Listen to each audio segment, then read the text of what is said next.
Aquela fogueira, ainda que eu entre nela, ainda que eu pegue o envelope, ainda que eu dê a oferta monetária, ela não é santa, ela é humana. E Deus não honra a fogueira H, Ele só honra a fogueira S, a fogueira santa. E eu repito, ela é santa quando eu obedeço a Deus. Ela é santa quando eu faço o que Deus pede. Ela é santa quando eu levo para o altar o que Ele quer e não o que eu acho que Ele tem que aceitar. Esse orgulho tem que acabar, pessoal. Essa arrogância tem que acabar. Porque entenda, eu falei isso ontem lá em Tramandaí e em Torres. O meu menor problema é com os demônios. Eu tenho muito mais dificuldade para ajudar vocês no que diz respeito ao seu orgulho do que aos espíritos malignos. Porque desde o dia em que Jesus me batizou com o Espírito Santo, independente de título, Ele me deu autoridade sobre todo e qualquer tipo de demônio, principado, potestade, dominador. Eu tenho mais facilidade contra o diabo do que contra o teu orgulho. Sabe por quê? Porque contra os demônios eu tenho autoridade, mas eu não tenho gestão sobre o teu coração. Quem me dera pudesse mergulhar dentro de uma pessoa e puxar para fora a vaidade dela, e puxar para fora a arrogância dela, e puxar para fora o orgulho dela. Eu não posso. Por isso que algumas pessoas estão há anos na igreja e não se libertam dos demônios. Porque entenda, se um dia entrou um demônio em você, por uma bruxaria, por uma mandingaria, por uma feitiçaria, hoje ele está mantido dentro de você pelo orgulho. Entenda, um terceiro, carregado de maldade, é capaz de colocar um demônio em você. Mas ele não é capaz de manter este demônio em você. Esse demônio só fica em você até o dia em que você vence a si mesmo. Sabe quando é que uma pessoa se liberta dos demônios? Quando ela se liberta de si própria. Eu perdi para tudo que é tipo de capeta, enquanto eu perdi para o Guaraci. No dia que eu venci o Guaraci, eu venci o diabo. Sem imposição de mãos de nenhum bispo ou pastor. Não precisei manifestar, porque a minha decisão foi tão rápida que eu me libertei pela palavra e pela minha decisão de jogar a minha arrogância fora. Entenda, ninguém se liberta do diabo antes de se libertar de si mesmo. Ninguém vence o diabo antes de vencer a si mesmo.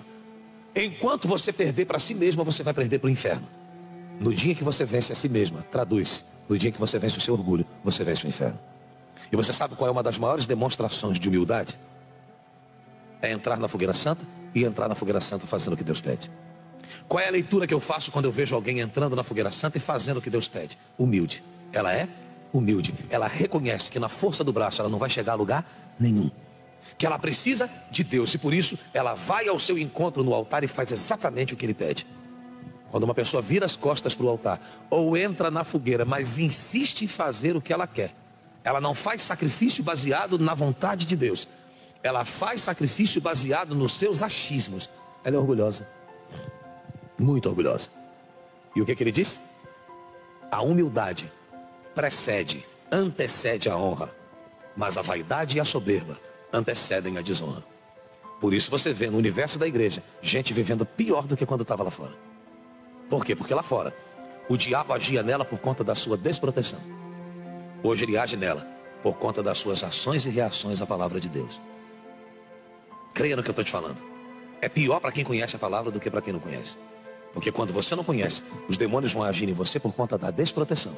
Mas lá na frente Jesus penetra e arranca tudo. Quando você está dentro da igreja, ouvindo a palavra e não obedece, a força que o diabo ganha sobre você é maior do que quando você estava lá fora. Porque nós produzimos muito mais demônios com desobediência a Deus do que com maldade de terceiros. O teu menor problema, creia, é a maldade dos teus inimigos. Eles podem te causar muito menos dano do que você própria causa a si mesma quando você obedece à voz do seu corrupto e enganoso coração. E aí é que está o problema. Porque até dentro da Igreja Universal, nós temos muito mais servos do próprio coração do que de Deus. Você vê que tem gente que é assim.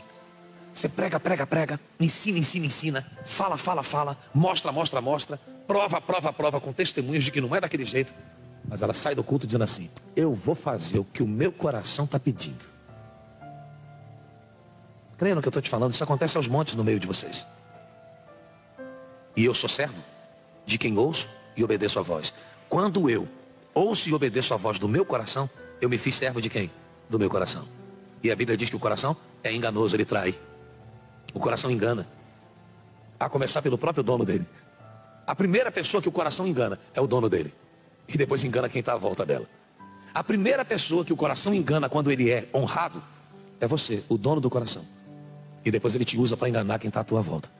Toda pessoa que ouve a voz do coração é enganada e enganadora. Ela é enganada e depois se faz o quê? Enganador é alguém que não dá para confiar. Não dá para confiar em quem serve o coração. Não dá. Não dá para confiar em quem serve o coração, porque ela é enganada e mais cedo ou mais tarde ele vai moldá-la para ser enganadora. É um problema ter do lado alguém que é escravo do coração. E infelizmente é o que acontece. Vem a fogueira santa, com a fogueira santa vem a voz de Deus, e instantaneamente quando vem a fogueira santa, teu coração começa a colocar as manguinhas de fora. Você pode ver que o momento em que você mais é atacada pelos seus sentimentos é quando chega a fogueira santa. É impressionante como eles tentam aflorar dentro de você. É impressionante como é que os teus corações começam a pedir licença para falar. Existem momentos que o coração até dá uma, sabe? Ele dá uma segurada na onda. Ele fica caladinho. Ele fica quietinho. Mas quando você está em vias de tomar posse de uma grande virada, o teu coração, sabe? Aquela pessoa que passou a vida inteira quieta, nas reuniões, aquele aluno que fica calado o tempo todo, e de repente ele começa a tagarelar. Você nem completou um raciocínio, ele já está com a mãozinha assim, ó. O professor fica até assustado, fala assim, mas Rafael, que mudança, né? Abre e fecha aspas, positiva. Você passou a vida inteira calado e agora tu quer falar o tempo todo. O coração é assim. Enquanto você está numa zona de conforto, sem tomar nenhuma grande decisão de fé, não representando para ele nenhuma ameaça, ele fica quietinho. Quando o diabo se vê ameaçado de te perder, quando ele se vê ameaçado de perder o domínio que tem sobre ti, e que Deus vai mudar a tua história, ele começa a levantar o dedinho pedindo para falar. Tá dando para entender sim ou não? Ele começa a pedir para quê? Para falar. E sabe o que é mais triste? Que uma boa parte de vocês faz assim. Faz o quê? Para ouvir o coração. E o coração nunca vai te empurrar para o altar. Não dá para falar agora, dona Gertrude. Depois a gente fala. O coração é assim. Amém? Tá dando para entender sim ou não? Isso é muito forte. Quando ele vê que está ameaçado de te perder, quando ele vê que Deus vai penetrar em você e te puxar para fora de tudo, das garras do diabo, das garras do coração, o coração levanta a mãozinha e começa a pedir licença para falar. E aí, no que você parou para dar ouvido a ele, já era.